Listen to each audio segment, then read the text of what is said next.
तो last time हम लोग पढ़ रहे थे कि नारद जी ने उपदेश दिया कि भाई तीनों समय स्नान करके नित्य कर्म से निवृत्त होकर के आसन बिछा करके बैठ जाओ और फिर रेचक, पूरक, कुंभक, ये तीनों प्रकार के प्राणायाम से धीरे धीरे प्राण, मन और इंद्रियों के दोषों को दूर करें और फिर धैर्य युक्त, मतलब जल्दी जल्दी नहीं करना है, धैर्य युक्त मन से परम गुरु श्री भगवान का इस प्रकार ध्यान करना चाहिए। ये पिछली बार बताया था। तो ध्रुव को ऐसा वो उपदेश नारद जी ने दिया। तो कैसे ध्यान करना है? नॉर्मली हम लोग सोचते हैं कि भाई कोई आज्ञा चक्र पर ध्यान दिए हुए है, कोई सांस पर ऑब्जर्व कर रहा है। लेकिन भागवत में ज्यादातर जगह जहां भी ध्यान की बात करते हैं तो वो भगवान के विग्रह पर ही ध्यान करने की बात करते हैं। तो वही यहाँ लिखा है कि ध्यान कैसे करें। मतलब ध्यान के लिए कोई सपोर्ट चाहिए, कोई अवलंब चाहिए। तो कहते हैं, इसलिए ये भी कहते हैं कि जब मंदिर जाएं तो आंख बंद करके नहीं वहां ध्यान करना चाहिए या बैठना चाहिए। आंखें खोल करके जो विग्रह है भगवान का, उसको अच्छी तरह देखना चाहिए, उसके एक एक अंग को देखना चाहिए, जिससे वो मूर्ति मन में बस जाए और जब कभी ध्यान करने बैठें तो you can recall that memory, उसको याद कर सके। तो उसको मन में बैठाना है भगवान के विग्रह को। तो यहाँ अब ध्यान का मेथड नारद जी ध्रुव जी को बता रहे हैं कि भगवान के नेत्र और मुख निरंतर प्रसन्न रहते हैं। नेत्रों की और मुख की प्रसन्नता का भाव भगवान का, उसको विजुअलाइज करें। उन्हें देखने से ऐसा मालूम होता है कि वे प्रसन्नता पूर्वक भक्त को वर देने के लिए उद्यत हैं। वो वर देना चाहते हैं, ऐसा उनके चेहरे से, फेस से मालूम पड़ता है। उनकी नासिका, भौहें और कपोल बड़े ही सुहावने हैं। वे सभी देवताओं में परम सुंदर हैं। इसलिए भगवान के विग्रह को इतनी अच्छी तरह भक्त लोग सजाते हैं, अच्छे अच्छे कपड़े पहनाते हैं, अच्छे अच्छे ऑर्नामेंट्स पहनाते हैं, उनकी केस सज्जा करते हैं, सब कुछ करते हैं, क्योंकि वो सुंदर दिखना चाहिए जिस पे मन अटक जाए। तो ये ऑर्नामेंट्स, अच्छे क्लोथ्स भगवान को नहीं चाहिए। हमारे मन को उस तरफ लगाने में आसानी हो जाए, मन स्वाभाविक रूप से उस पर चला जाए, वैसा सुंदर मूर्ति बनाए मूर्तिकार, और फिर उसकी वैसी साज सज्जा उस तरीके से हो जो सभी देवताओं में परम सुंदर लगे। तो ऐसा विजुलाइज करें कि नेत्र और मुख भगवान के हमेशा प्रसन्न रहते हैं और वो भक्त को वर देने के लिए हमेशा तैयार हैं, और उनके नाक, भौं और गाल बहुत ही सुंदर हैं। वो सभी देवताओं में सबसे सुंदर हैं, ऐसा विजुलाइज करें। उनकी तरुण अवस्था है। देखो, भगवान को कभी भी, ब्रह्मा जी को छोड़ दीजिए, बूढ़ा नहीं दिखाते कभी, बिल्कुल यंग ही दिखाते हैं। तो उनकी तरुण अवस्था है, क्योंकि तरुण अवस्था की तरफ अट्रैक्शन आसानी से होता है। सभी अंग बड़े सुडौल हैं, लाल लाल होठ और रत्नारे नेत्र हैं। वो अपने जो प्रणत जन हैं, यानी कि जिन्होंने उनके प्रति समर्पण किया हुआ है, सरेंडर किया हुआ है, उनको आश्रय देने वाले हैं, अपार सुखदायक हैं। वो शरणागत वत्सल हैं, शरणागत की हर परेशानी को दूर करने के लिए हमेशा तैयार रहते हैं। दया के समुद्र हैं, सी ऑफ कंपैशन। उनके वक्षस्थल पर श्री वत्स का चिन्ह है। मतलब जब मूर्ति देखते हैं तो सिर्फ फेस नहीं, उनके ऑर्नामेंट्स, उनके हाथ, उनके पैर, सब देखना होता है। उनके सभी अंग बड़े सुडोल हैं, लाल लाल होठ हैं, रत्नारे नेत्र हैं, है ना। उनके वक्षस्थल पर श्रीवत्स का चिन्ह है। उनका शरीर सजल जलधर के समान, यानी कि बादल के समान श्याम वर्ण है। वे परम पुरुष, श्याम सुंदर, गले में वनमाला धारण किए हुए हैं।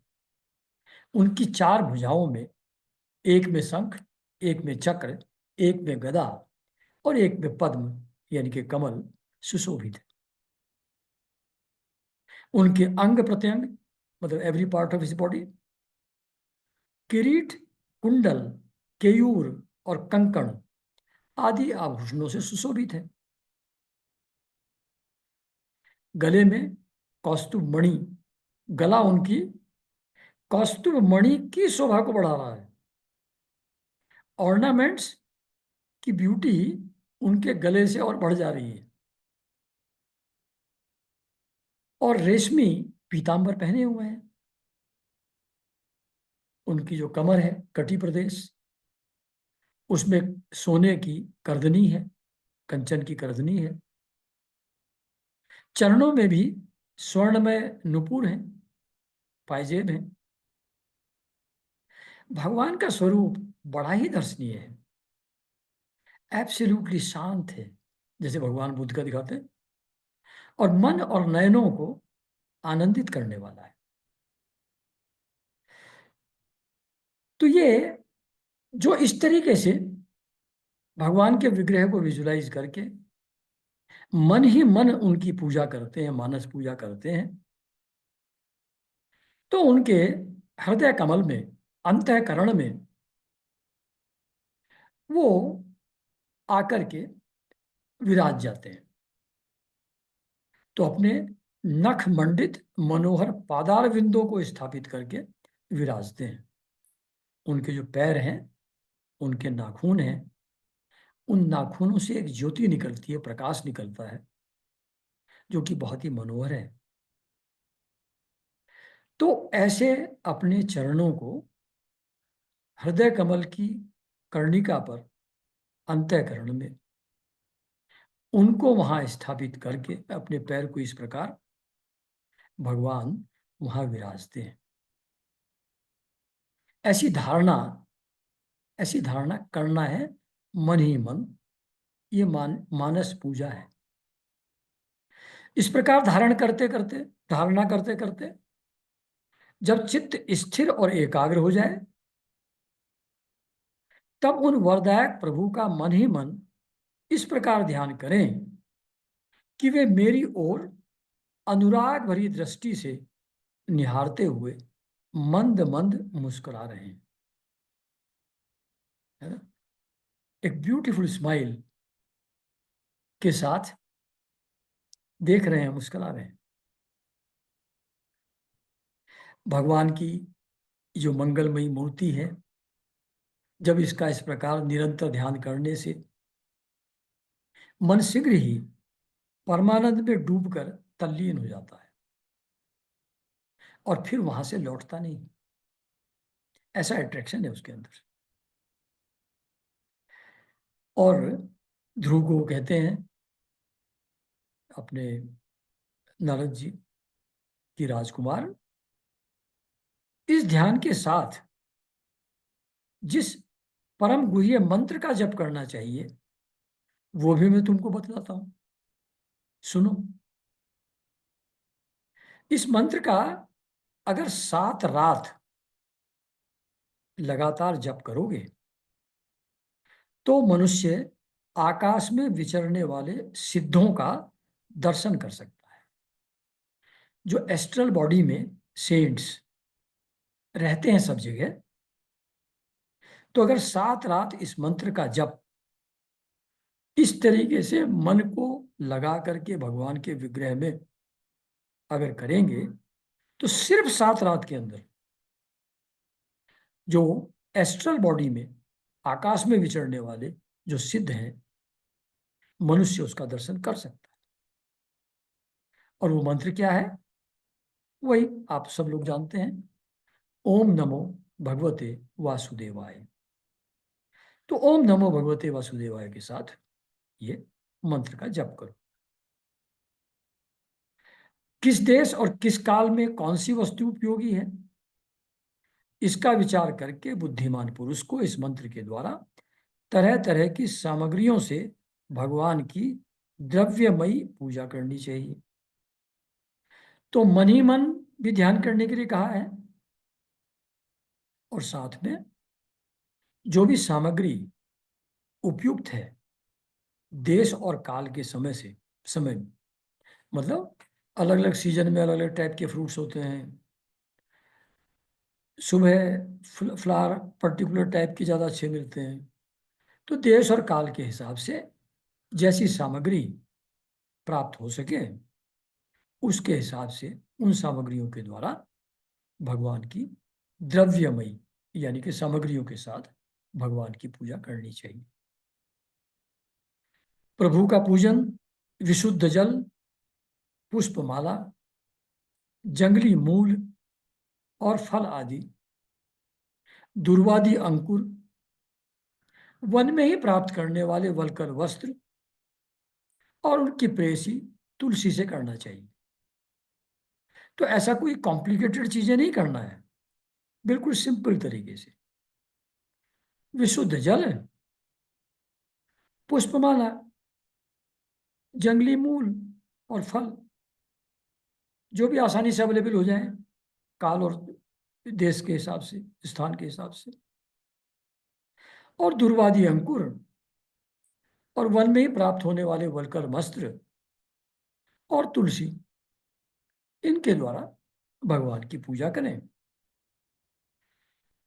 यदि शिला यानी कि पत्थर आदि की मूर्ति मिल सके तो उसमें पूजा कर लो।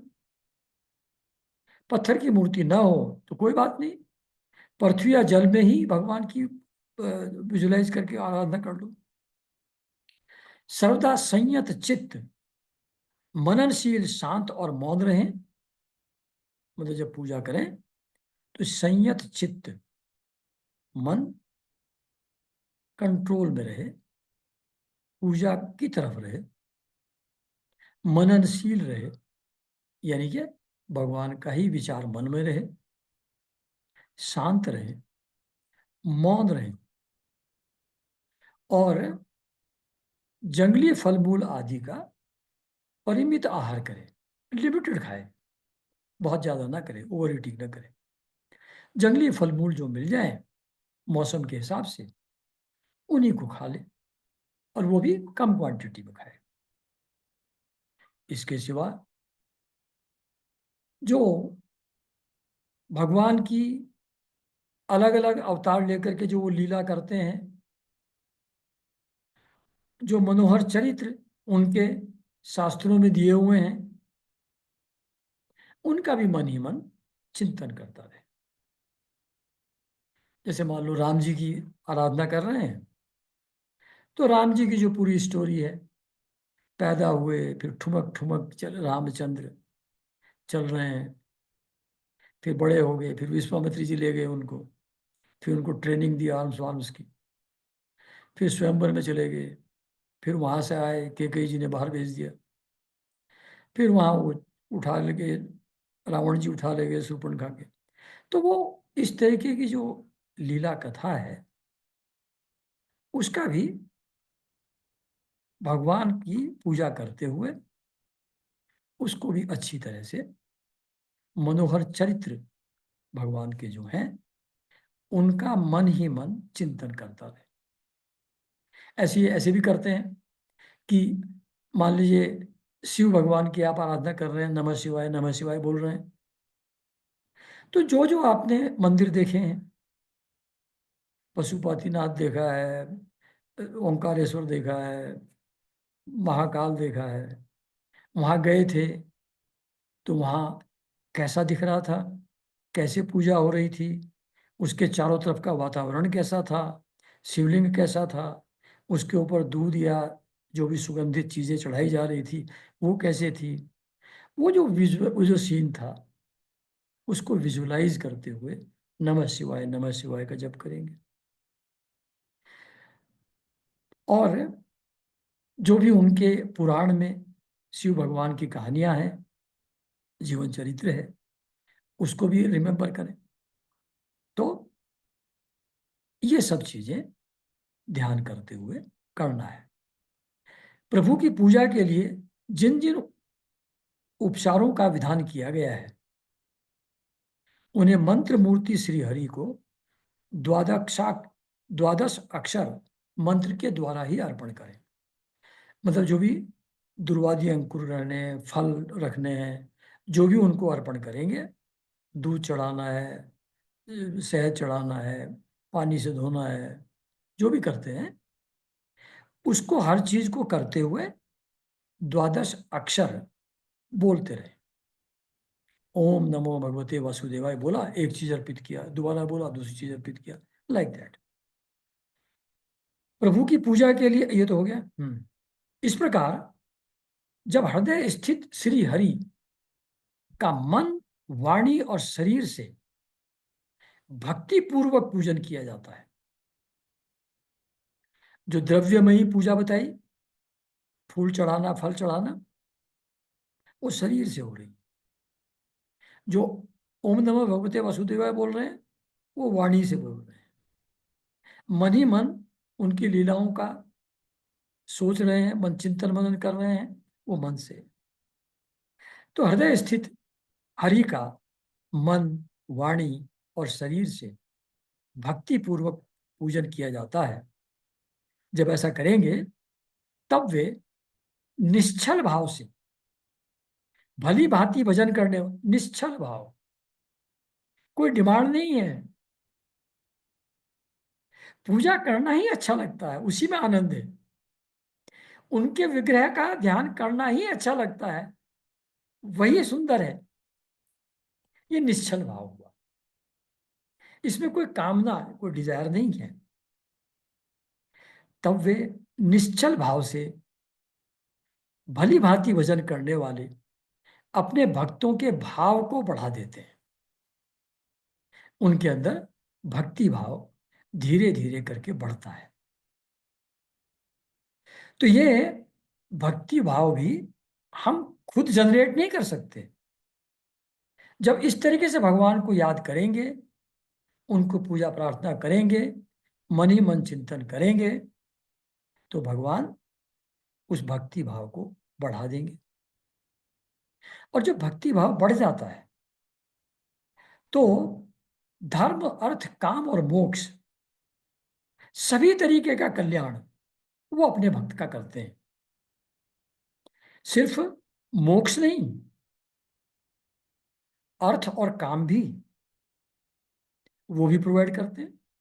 वट एवर इज नीडेड वो भगवान प्रोवाइड करते हैं। चीजें जीवन में ऐसा लगने लगता है कि हमको तो कुछ करना ही नहीं पड़ रहा है, अपने आप हो रही हैं चीजें, अपने आप ही होता है। ये जो भाव है ये रियल है, क्योंकि जो भी होता है वो है तो भगवान का ही किया हुआ। हमको तो सिर्फ भ्रम है कि हम कर रहे हैं उस चीज को। तो धर्म, अर्थ, काम, मोक्ष रूप कल्याण प्रदान करते हैं भगवान। अगर भोगों से वैराग्य हो गया हो, यानी कि एडवांस स्टेज में है साधक, अभी उसको धर्म, अर्थ, काम में ज्यादा इंटरेस्ट नहीं रह गया है, वैराग्य हो गया अगर भोगों से, अगर नहीं हुआ तो कोई प्रॉब्लम नहीं है। अगर भोगों से वैराग्य नहीं हुआ है तो भगवान की पूजा प्रार्थना करते रहें, वो भक्ति भाव आप हमारे अंदर बढ़ाते रहेंगे भगवान, और धर्म अर्थ जो भी हम चाहेंगे सब मिलेगा, वो भी होगा। लेकिन जो थोड़ा इन चीजों से ऊपर उठ गया है, जो भक्त, जिसको इंद्रियों के भोगों से वैराग्य हो गया है, तो वह मोक्ष प्राप्ति के लिए अत्यंत भक्ति पूर्वक अविच्छिन्न भाव से भगवान का भजन करे, है ना। तो श्री नारद जी से इस प्रकार जब उपदेश मिला ध्रुव जी को, तो उन्होंने नारद जी की परिक्रमा की, उन्हें प्रणाम किया, और फिर जैसा नारद जी ने कहा था, उस मधुवन की, यानी कि वृंदावन, मथुरा वृंदावन, मधुवन की, पवित्र मधुवन की यात्रा की, जो भगवान के चरण चिन्हों से अंकित है, जहां वो रोज सुबह शाम घूमते थे, उनके चरणों के चिन्ह वहां पर हैं। ऐसे मथुरा वृंदावन की यात्रा फिर ध्रुव जी ने की। तो ध्रुव जब तपोवन चले गए, यानी कि मधुवन चले गए, तो नारद जी फिर उनके पिता उत्तान महाराज उत्तान पाद के महल में पहुंचे। तो राजा ने यथा योग्य उपचारों से उनकी पूजा की, और फिर वो आराम से आसन पर बैठ गए नारद जी, और आराम से शांति पूर्वक बैठ करके उन्होंने राजा उत्तानपाद से पूछा कि हे राजन, तुम्हारा मुंह तो बिल्कुल सूखा हुआ है, और देखने से लग रहा है कि बहुत सोच विचार में पड़े हुए हो। तो क्या तुम्हारे धर्म अर्थ काम किसी चीज में कोई कमी आ गई क्या? क्या प्रॉब्लम है? कहाँ कमी आ गई जीवन में? तब ऑब्वियसली वो जानते तो सब थे, पर ये सब उनके मुंह से कहलवाना है, अपने आप नहीं कहना है। तो पूछते हैं कि किस सोच विचार में पड़े हो, मुख सूखा हुआ है, धर्म अर्थ काम में किसी में कमी तो नहीं आ गई है? तो क्या प्रॉब्लम है, तुम्हारी समस्या क्या है, बताओ। तो देखते हैं उसको। तो राजा ने कहा कि हे ब्राह्मण,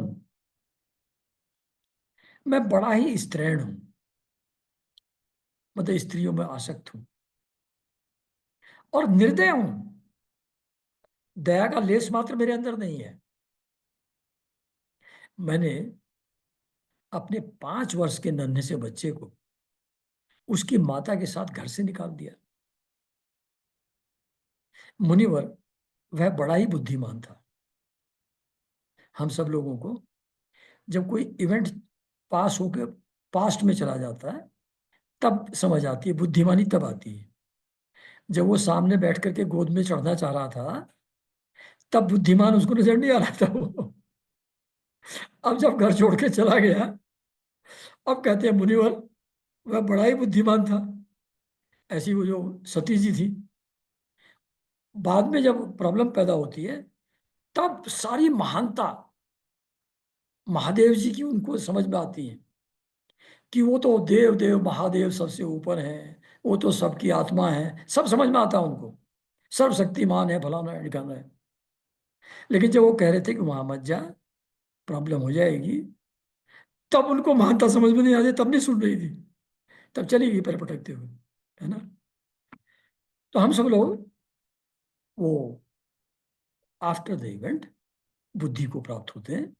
तो ऐसे ही ये भी बुद्धि को प्राप्त हुए, राजा जी भी। तो मुनिवर बड़ा ही बुद्धिमान था।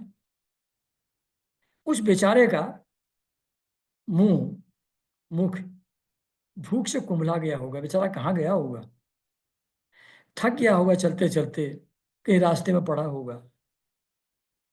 और वो कोई प्रोटेक्शन तो उसको है नहीं, असहाय बच्चा है, वन में भेड़िए तो नहीं खा जाएंगे उसको। मैं भी कैसा स्त्री का गुलाम हूं, मेरी कुटिलता तो देखिए। वह बालक प्रेमवश मेरी गोद में चढ़ना चाहता था, परंतु मुझ दुष्ट ने उसका तनिक भी आदर नहीं किया, उसको लिफ्ट नहीं दी, है ना। ऐसा राजा जी के उद्गार प्रकट हुए जब नारद जी ने पूछा। तो नारद जी ने कहा कि राजन, तुम अपने बालक की चिंता मत करो, उसके रक्षक भगवान है। तुम्हें उसके प्रभाव का पता नहीं है, उसका यश सारे जगत में फैल रहा है। हम लोग समझते हैं कि बच्चा बच्चा है। बच्चा कैसे है? न जाने कितने जन्मों की यात्रा है, कितनी ऊंची स्टेज पर कोई बच्चा हो सकता है, हजारों जन्मों की साधना से। उसकी क्या पावर है, that we can never understand. हमको लगता है कि बच्चा है, तो ऐसा उनको लग रहा था, चिंतित हो रहे थे। सबको बचाने वाले, सबको देखरेख करने वाले तो भगवान हैं। हम समझते हैं कि हम रक्षा कर रहे हैं। तो इस कंफ्यूजन को दूर कर रहे हैं नारद जी कि तुम अपने बालक की चिंता मत करो, उसके रक्षक भगवान है। तो ऐसा नहीं है कि सिर्फ उस ध्रुव के ही रक्षक भगवान है, हम सब लोगों के रक्षक भगवान है। ये आइडिया कन्वे किया जा रहा है ना। तो तुम्हें उसके प्रभाव का पता नहीं है, वो बहुत ही बॉड सोल है, उसका यश सारे जगत में फैल रहा है। वह बड़ा ही समर्थ है, वह बालक बड़ा ही समर्थ है। जिस काम को बड़े बड़े लोकपाल भी नहीं कर सके हैं, उसे पूरा करके वह शीघ्र ही तुम्हारे पास लौट आएगा। देखो, इनिशियली नारद जी उसको डिस्करेज कर रहे थे कि तू बच्चा है, खेल वेल यार, बच्चे की क्या मान अपमान कहाँ होता है, जब बड़ा हो जाएगा तब कर लेना साधना वाधना, अभी छोड़। ही तो बड़े बड़े लोग अनेकों जन्मों तक साधना करके भी उस चीज को नहीं प्राप्त कर पाते जो तुम पाने चल रहे हो। तो अभी तुम रहने दो। मतलब टेस्ट कर रहे थे कि उसका डिटर्मिनेशन स्ट्रांग है कि नहीं। जो कहता है नहीं नहीं मुझको जाना ही है, तब प्रसन्न हो जाते हैं, फिर रास्ता बताते हैं। और अब उनको ये पता है, नारद जी को, कि वो उतने बड़े काम को जिसको लोकपाल भी नहीं कर सकते, उसको पूरा करके शीघ्र ही तुम्हारे पास लौट आएगा। मतलब ऐसा नहीं कि जन्म जन्मांतर लगेगा उसको, शॉर्ट शॉर्ट वाइल में वाप आ जाएगा।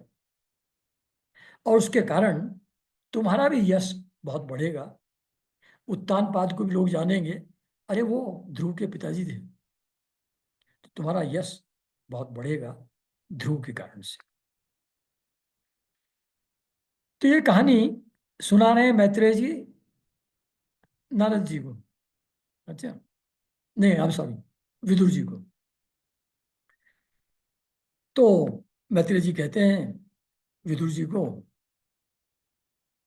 कि जब देवसी ऋषि की ये बात सुनी, नारद जी की बात जब उत्तानपाद जी ने सुनी,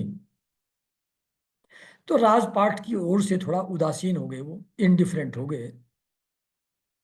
और लगातार अपने पुत्र की का ही विचार उनके मन में रहता था, निरंतर उन्हीं की चिंता में, उसी की चिंता में रहने लगे। ये नारद उत्तानपाद जी की स्थिति है। उधर जो ध्रुव जी थे, उन्होंने मधुवन में पहुंच करके यमुना जी में स्नान किया और पवित्रता पूर्वक उपवास करके जो नारद जी ने उपदेश दिया था उसके हिसाब से एकाग्रचित होकर के परम पुरुष श्री नारायण की उपासना आरंभ कर दी। First day itself, first night itself. तो 3 3 रात के अंतर में सिर्फ शरीर को बनाए रखने के लिए कैथ और बेर के फल खा करके श्री हरि की उपासना करते हुए उन्होंने 1 मास व्यतीत किया। 1 महीना कैथ और बेर के फल खा करके ही शरीर का निर्वाह ध्रुव ने किया। फिर दूसरे महीने में 6 दिन में एक बार सूखे पत्ते, घास खा करके भगवान का भजन करते रहे। तीसरे महीने में 9 दिन में एक बार पानी पी करके, जल पी करके, समाधि योग के द्वारा श्री हरि की आराधना कंटिन्यूड रखी। मतलब वही ओम नमो भगवते वासुदेव का मंत्र, और जो भगवान के विग्रह पर ध्यान लगाना है वो, ये आराधना का तरीका है। उससे वो करते रहे। तीसरे महीने में 9 दिन में एक बार पानी पी लेते थे, बाकी उनका ध्यान चालू रहता था। चौथे महीने में 12 दिन के गैप पर सिर्फ वायु पीकर ध्यान योग के भगवान की आराधना की। यानी कि सांस भी 12 दिन में एक बार लेते थे, उसी से काम चल जाता था 12 दिन का। तो वायु पीकर ध्यान योग के द्वारा भगवान की आराधना की। फिर पांचवा महीना जब शुरू हुआ तो ध्रुव ने श्वास को जीतकर पर ब्रह्म का चिंतन करते हुए एक पैर से खंबे के समान निश्चल भाव से खड़े हुए। एक पैर पे खड़े हो गए, श्वास को जीत कर, यानी कि श्वास को रोक करके।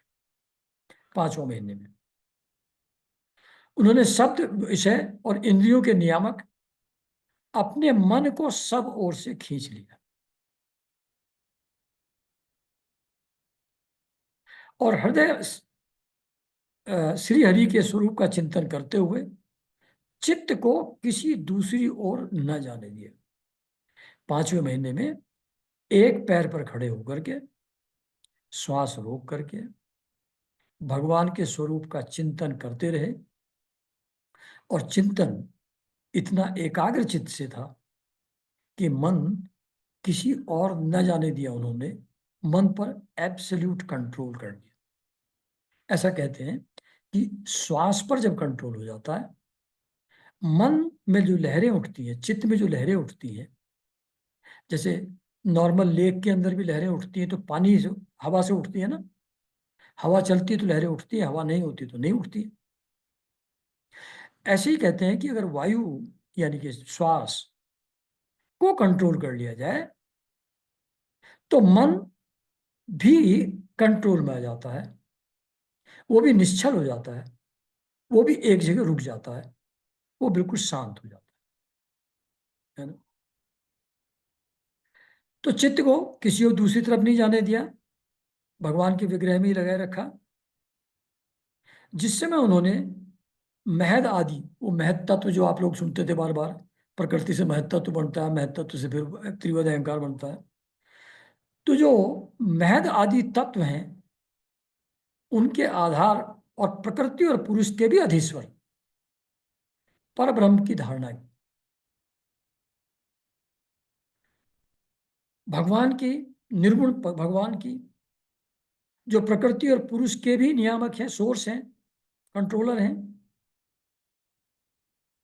उन श्री हरि के जो अधीश्वर हैं, उस पर ब्रह्म की धारणा की। यानी कि जो विग्रह होता है वो तो एक तरीके से फिजिकल फॉर्म है, प्रकृति का पार्ट है। उसका भी जो सोर्स है पर ब्रह्म, जो निर्गुण निराकार है, उस पर ब्रह्म की धारणा की, जिसको हम लोग नॉर्मली स्पेस समझते हैं। सर्वव्यापक चैतन्य समझते हैं, सर्वव्यापक चैतन्य, उस पर ब्रह्म की धारणा की। सब जगह वही चैतन्य फैला हुआ है, सब उसी का मैनिफेस्टेशन है, ये धारणा की। उस समय उनके तेज को न सह सकने के कारण तीनों लोग कांप उठे। ऐसा उनका तेज, प्रकाश या हीट जो भी जनरेट हो रही होगी, वो मुझको पता नहीं है, तो तीनों लोग उनके तेज से कांप उठे। जब राजकुमार ध्रुव एक पैर से खड़े हुए, तब उनके अंगूठे से दबकर आधी पृथ्वी इस प्रकार झुक गई जैसे हाथी के चढ़ने पर नाव, जब एक पैर इधर रखता है हाथी, एक इधर रखता है, तो नाव डगमगाने लगती है। उसी तरीके से उनके पाँव के प्रेशर से, पैर के प्रेशर से धरती झुक गई। डगमगाने लगी, पृथ्वी हिलने लगी। ध्रुव ने अपने इंद्रिय द्वार और प्राणों को रोककर अनन्य बुद्धि से विश्वात्मा श्री हरि का ध्यान करने लगे। ऐसा ध्यान करने से जो विश्वात्मा यानी कि वही चैतन्य जो सब जगह व्याप्त है, उस हरि का ध्यान करने लगे। उसके ध्यान करने से, ऑल प्रोवाइडिंग कॉन्शियसनेस का ध्यान करने से, समष्टि प्राण से अभिन्नता हो जाने के कारण सभी जीवों का श्वास प्रश्वास रुक गया। When he became one with the totality, समष्टि प्राण, यूनिवर्सल जो प्राण था, उसके साथ जब इनका प्राण एक हो गया और इनका श्वास तो रुका हुआ था, तो पूरी समष्टि का श्वास प्रश्वास रुक गया। सृष्टि में जो भी जीव जंतु थे, देवी देवता थे, सबका श्वास रुक गया, क्योंकि he became one with everything और इनका श्वास रुका हुआ था।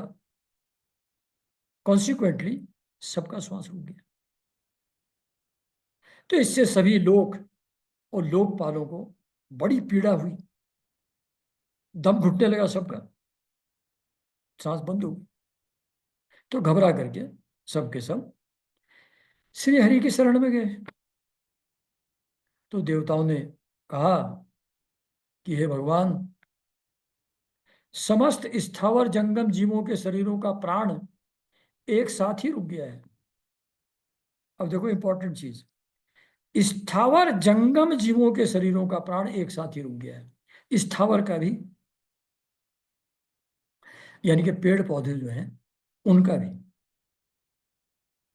श्वास रुक गया है। ऐसा तो कभी इसके पहले अनुभव में आया नहीं था हम लोगों के। हम आपके शरणागत हैं, शरणागतों की रक्षा करने वाले आप ही हैं। तो हम आपकी शरण में हैं, अपनी शरण में आए हुए लोगों को हमको इस दुख से छुड़ाइए, जो सांस रुकी हुई हम लोगों की, दम घुट रहा है। तो भगवान ने कहा, अरे भैया देवताओं, तुम डरो मत, ये क्या है, कोई खास बात नहीं है। वो जो उत्तानपाद का पुत्र ध्रुव है, उसने अपना चित्त मुझ विश्वात्मा में लीन कर दिया है। मेरे साथ एक यूनिटी स्थापित कर ली है उसने। मेरे साथ उसकी अभेद धारणा सिद्ध हो गई है, यानी कि जो उसकी आत्मा है वो परमात्मा के साथ मिलकर के एक हो गई है। अभेद धारणा, there is no distinction, both have become one. इसी से उसके प्राण निरोध से, उसने जो अपने प्राण रोके हुए, उससे तुम सबका प्राण भी रुक गया है, सबका ब्रीदिंग प्रोसेस बंद हो गया है। अब तुम लोग चिंता मत करो, आगे हो मेरी शरण में, तुम जाओ अपने अपने लोगों में, मैं अभी चलता हूं और उस बालक को, ये जो दुष्कर तप वो कर रहा है, इतनी कठिन तपस्या कर रहा है, उससे उसको निवृत्त कर देता हूं, उसको छुड़ा देता हूं उससे। तो ऐसा भगवान देवताओं को कहते हैं। यहाँ चैप्टर 8 कंप्लीट होता है। अब 9th चैप्टर शुरू होता है। अभी तो समय है 20 मिनट्स। तो अब ध्रुव जब इसी स्थिति में थे, तो जब भगवान ने देवताओं को कहा, तो भगवानों का फियर खत्म हो गया, डर जाता रहा। वो उनको प्रणाम करके अपने अपने लोक को, स्वर्ग लोक को चले गए। और फिर श्री हरि भगवान गरुड़ पर चढ़कर अपने भक्त को देखने के लिए मधुवन पहुंच गए। उस समय ध्रुव योगाभ्यास से एकाग्र हुई बुद्धि के द्वारा भगवान की बिजली के समान दैदीप्यमान जिस मूर्ति का अपने हृदय कमल में ध्यान कर रहे थे, वह सहसा विलीन हो। ध्यान लगाए हुए थे, एक बहुत ही दैदीप्यमान, वेरी ब्राइट शाइनिंग भगवान की मूर्ति थी।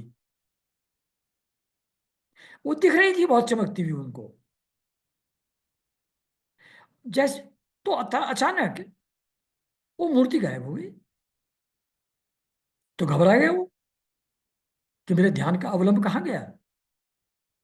घबरा कर उन्होंने जब नेत्र खोले तो देखा कि वही जो हृदय में दर्शन उनको हो रहे थे, वो तो सामने खड़े हैं। तो भगवान को अपने सामने खड़े हुए ध्रुव जी ने देखा। तो प्रभु का दर्शन पा करके ध्रुव को बहुत ही कुतूहल हुआ, बहुत विस्मय हुआ, आश्चर्यचकित हो गए, प्रेम में अधीर हो गए। उन्होंने प्रेम पृथ्वी पर दंड के समान लौटकर प्रणाम किया, यानी कि दंडवत प्रणाम किया। फिर वे एक टक ऐसा प्रेम से भरी दृष्टि से भगवान की ओर देखने लगे, बिना पलक झपकाए, कि जैसे नेत्रों से ही उनको पी जाएंगे, जैसे मुख से उनको चूम लेंगे, जैसे भुजाओं से कस लेंगे, बाहुबंधन में बांध लेंगे। ऐसा भाव ध्रुव जी के अंदर भगवान को देख करके पैदा हो। वे हाथ जोड़े हुए भगवान के सामने खड़े थे और उनकी स्तुति करना चाहते थे। लेकिन स्तुति कैसे करें, क्या बोले, ये तो पता नहीं था, ये तो जानते नहीं थे।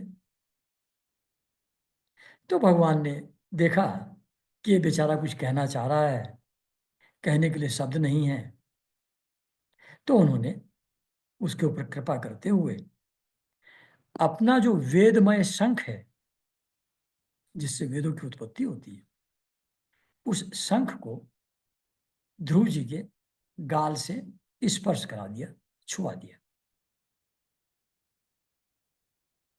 तो ध्रुव जी तो भविष्य में अविचल पद प्राप्त करने वाले थे, यानी कि he thoroughly deserved to receive all kind of knowledge, क्योंकि वो तो अल्टीमेट स्थिति पहुंचने वाले थे।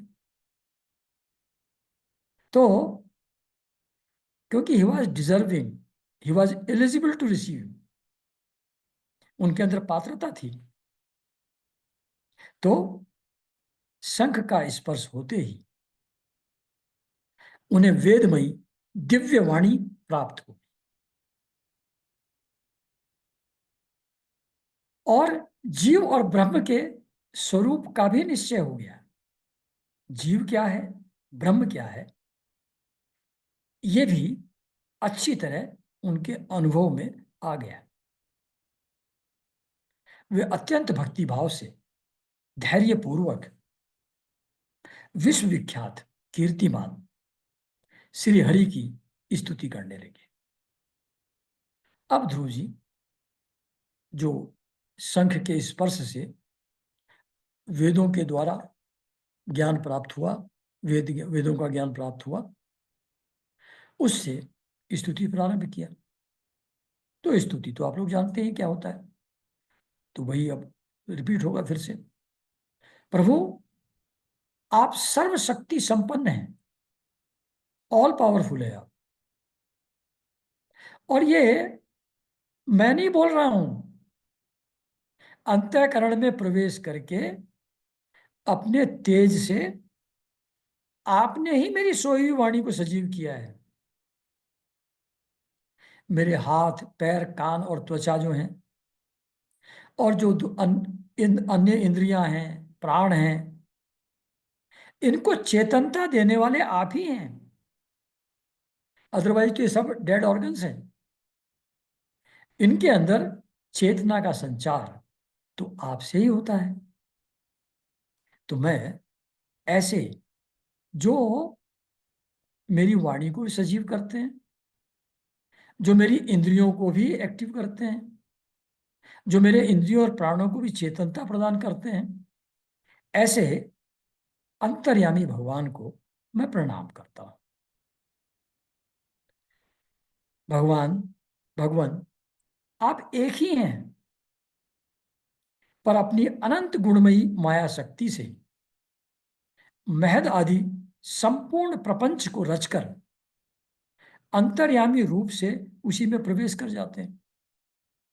आप तो एक ही हैं, लेकिन आपकी माया शक्ति है, वो अलग अलग ऑब्जेक्ट्स, अलग अलग जीव रस देती है, ग्रह नक्षत्र रस देती है, और उसमें वो तो जड़ पदार्थ है,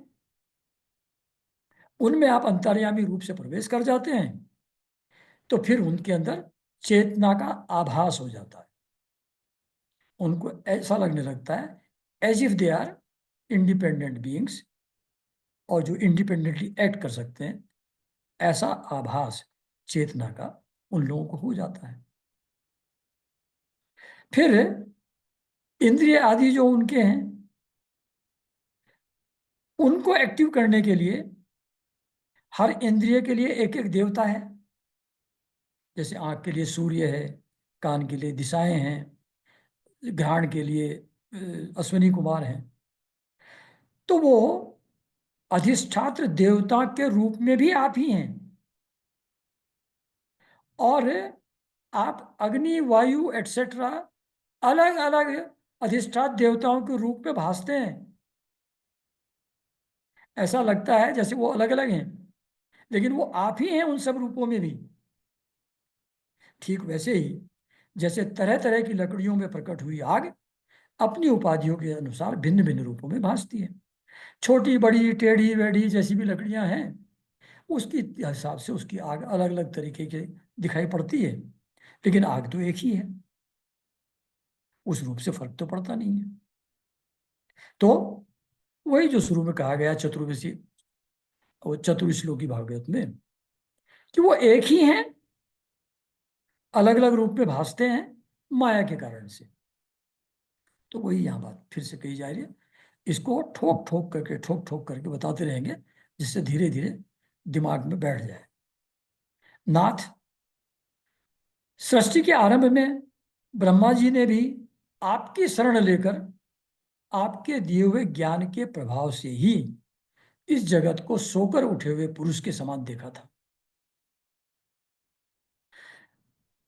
ब्रह्मा जी जब शुरू में, आपने सुनी है पहले कहानी, ब्रह्मा जी जब बैठे थे कमल के ऊपर, तो कुछ समझ में नहीं आ रहा था।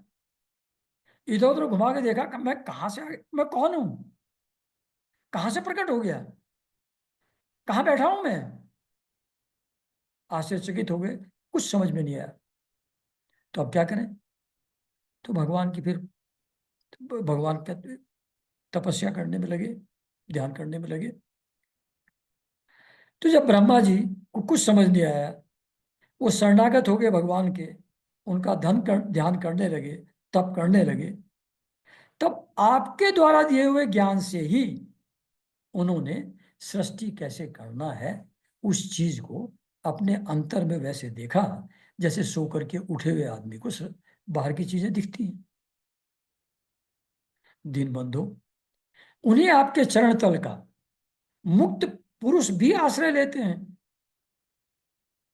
जो ऑलरेडी ज्ञान ध्यान के द्वारा उस स्थिति में पहुंच गए हैं, जो मुक्त हो गए हैं, मोक्ष को प्राप्त हो गए हैं, शरीर के अंदर मैं और चीजों के प्रति मैं और मेरे का भाव नहीं रहा है। ऐसे जो ज्ञानी लोग हैं, ज्ञानी पुरुष हैं, वो भी आपके चरण तल का ही आश्रय लेते हैं। They continue to worship your feet. कोई भी कृतज्ञ पुरुष उन्हें कैसे भूल सकता है? क्योंकि किसी भी पुरुष के पास जो भी ज्ञान है, जो भी इंद्रियां हैं, जो भी स्किल्स हैं, वो सब तो उसी भगवान की दी हुई है। उनके पीछे तो वही है, देवताओं के रूप में भी वही है, चेतना के रूप में भी वही है, ऑब्जेक्ट्स के रूप में भी वही है, शरीर के रूप में भी वही है। तो जो सबका आधार है, सबका अधिष्ठान है, उनको कृतज्ञ पुरुष कैसे भूल सकता है? प्रभु इन सब तुल्य शरीरों के द्वारा भोगे जाने वाला इंद्रिय और विषयों के संसर्ग से उत्पन्न सुख तो मनुष्य को नरक में भी मिल सकता है। मुझे सबसे बड़ा सुख लोग क्या समझते हैं, सभी जीव, not only human beings, sexual contact ultimate pleasure है। तो ऐसा, या खाने का सुख है। तो इंद्रियों से जो सुख भोगा जाता है वो तो नरक में भी मिलता है।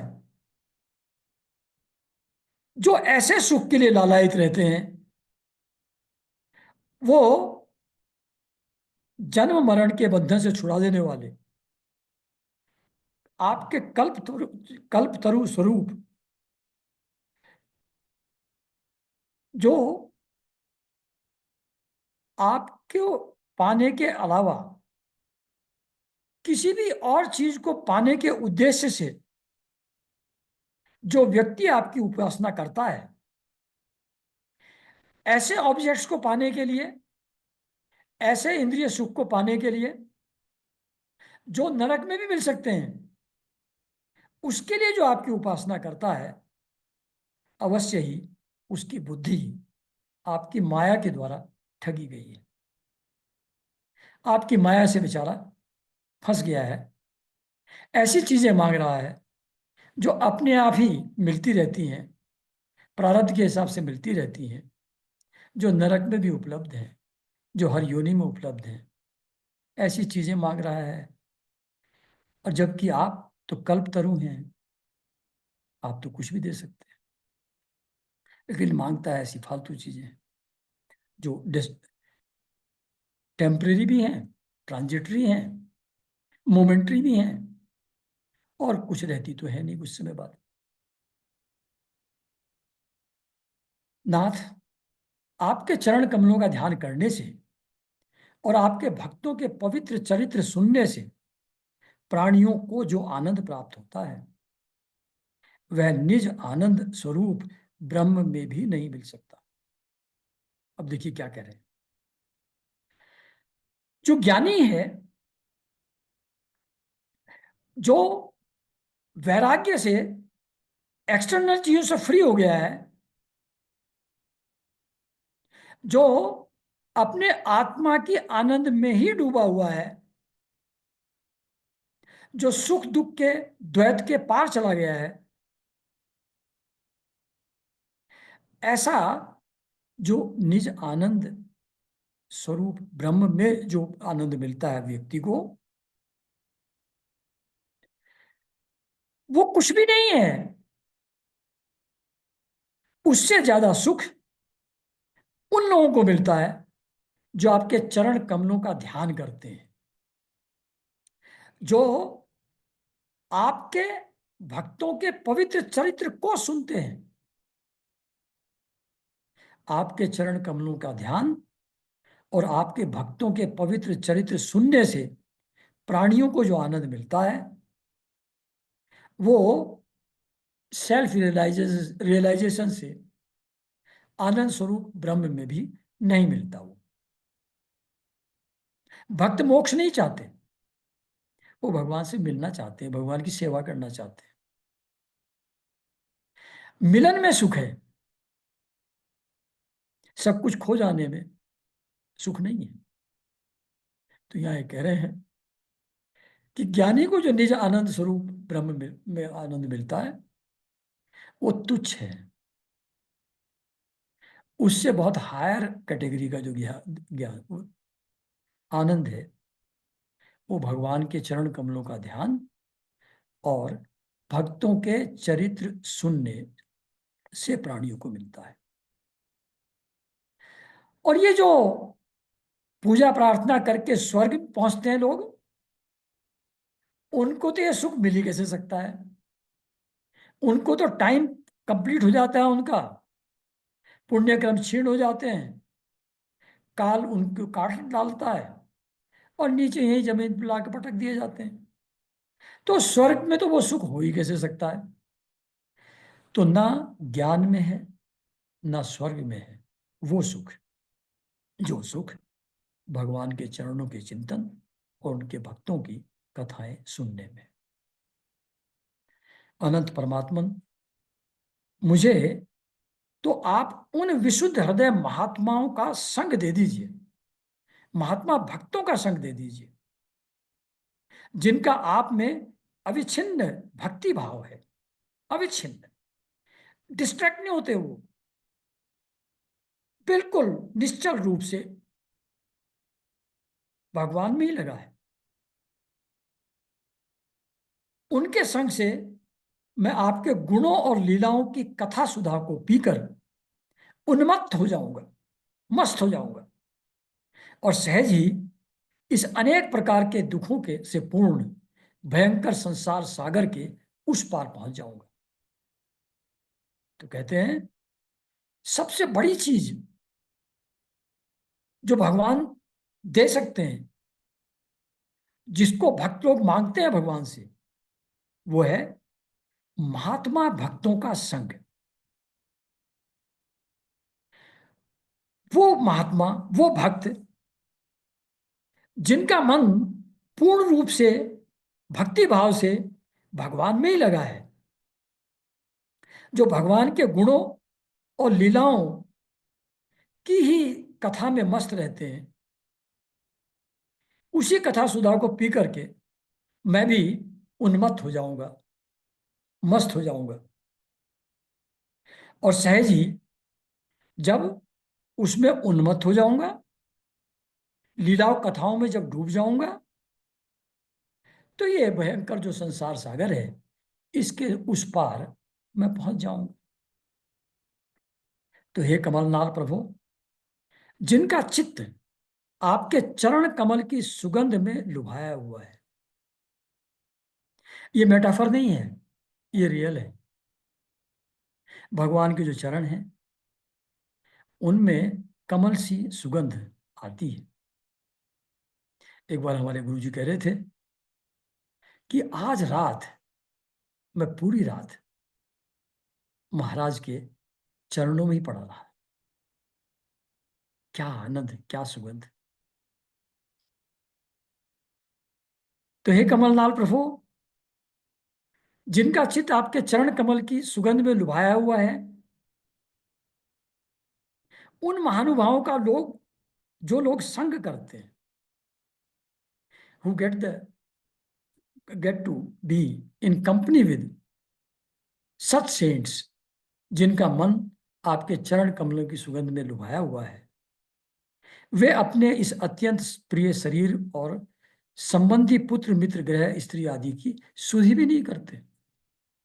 They do not even remember कि ये बॉडी भी है,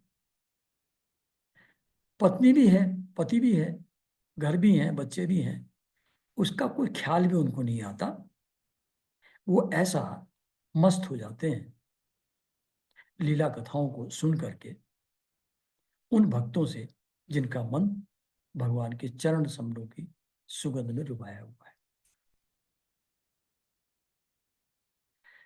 अजन्मा परमेश्वर, ऑब्वियसली परमेश्वर तो सोर्स है, तो उनका जन्म मरण का तो सवाल नहीं है।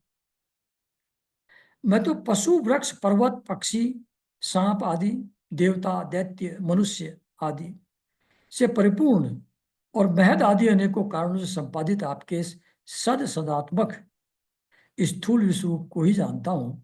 इससे परे जो आपका परम स्वरूप है, जिसमें वाणी की गति नहीं है, उसका मुझे पता नहीं है। अभी आगे बोल रहे हैं ध्रुव जी कि मैं तो ये जो एक्सटर्नली विजिबल वर्ल्ड है, पशु हैं, वृक्ष हैं, पर्वत हैं, पक्षी हैं, मनुष्य हैं, देवता हैं, दैत्य हैं, जो पैदा होते रहते हैं, मरते रहते हैं, सदात्मक, ये इसी को मैं जानता हूं सिर्फ। जो आपका एक्सटर्नल मैनिफेस्टेशन है, I am aware of only that. और जो आपका परम स्वरूप है, जो इन सब का सोर्स है, जिसके द्वारा ये मैनिफेस्ट होते हैं, जिसको शब्दों में कहा नहीं जा सकता, जिसकी जिसमें वाणी की गति नहीं है, वो जो ऐसा स्वरूप है, उसका तो मुझको कुछ पता नहीं है। I don't know that. तो भगवान कल्प का अंत होने पर योग निद्रा में स्थित जो परम पुरुष इस संपूर्ण विश्व को अपने उदर में लीन करके शेष जी के साथ उन्हीं के गोद में शयन करते हैं, और जिनके नाभि समुद्र से प्रकट हुए सर्वलोक में स्वर्ण वर्ण कमल से परम तेजोमय ब्रह्मा जी उत्पन्न हुए, वे भगवान आप ही हैं। मैं आपको प्रणाम करता हूं। तो कहते हैं जब कल्प खत्म होता है तो आप पूरी सृष्टि को अपने उदर में समा करके, लीन करके शेष शैया पे लेट जाते हैं, आराम करते हैं। और जो जिनके नाभि से उत्पन्न हुए हुए स्वर्ण में कमल से परम तेजों में ब्रह्मा जी जिससे उत्पन्न होते हैं, तो जो कल्प के अंत में शेष शैया पर लेट जाते हैं, वो रात्रि समाप्त होने पर फिर नाभि कमल से स्वर्ण में कमल खिलता है, उस पर ब्रह्मा जी उत्पन्न होते हैं। तो ये जो ऐसे शयन करने वाले प्रभु हैं, जिनकी नाभि से कमल का और ब्रह्मा जी की उत्पत्ति होती है, वो भगवान, वो प्रभु आप ही हैं। मैं आपको प्रणाम करता हूं।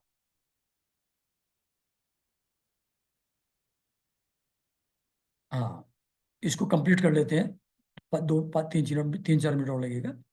जो स्तुति है, प्रभु आप अपनी अखंड चिन्मय दृष्टि से बुद्धि की सभी अवस्थाओं के साक्षी हैं। यानी क्या? बुद्धि की कौन सी अवस्थाएं होती हैं? 3, जागृत, स्वप्न और सुषुप्ति। तो अपनी अखंड चिन्मयी दृष्टि से, यानी कि चेतन तत्व से, बुद्धि की समस्त अवस्थाओं के जो साक्षी हैं, और आप नित्य मुक्त हैं, you are not entangled with anything, free of everything, शुद्ध सत्वमय हैं, सर्वज्ञ हैं, आप सब जानते हैं, परमात्म स्वरूप है, निर्विकार है। मतलब विकार आपके अंदर नहीं है, आपके अंदर द्वैत नहीं है, आप एक ही हैं, आप आदि पुरुष हैं। मतलब फर्स्ट बीइंग, षड ऐश्वर्य संपन्न है, श्री, त्याग, वैराग्य एटसेट्रा, जो 7 ऐश्वर्य हैं, उनसे आप संपन्न हैं। और तीनों गुण जो सात्विक राजसिक तामसिक गुण हैं, उनके अधीश्वर, उनके ओरिजिनेटर, वो भी आप ही हैं। आप जीव से सर्वथा भिन्न हैं, तथा संसार की स्थिति के लिए यज्ञ अधिष्ठाता विष्णु रूप से विराजमान है। तो मतलब 3 मूर्तियां हैं भगवान की, ब्रह्मा विष्णु महेश। तो जो विष्णु रूप है वो संसार की स्थिति के लिए है, ब्रह्मा का क्रिएशन के लिए है, और प्रलय के लिए महेश जी हैं। तो वो आप जीव से सर्वथा भिन्न हैं।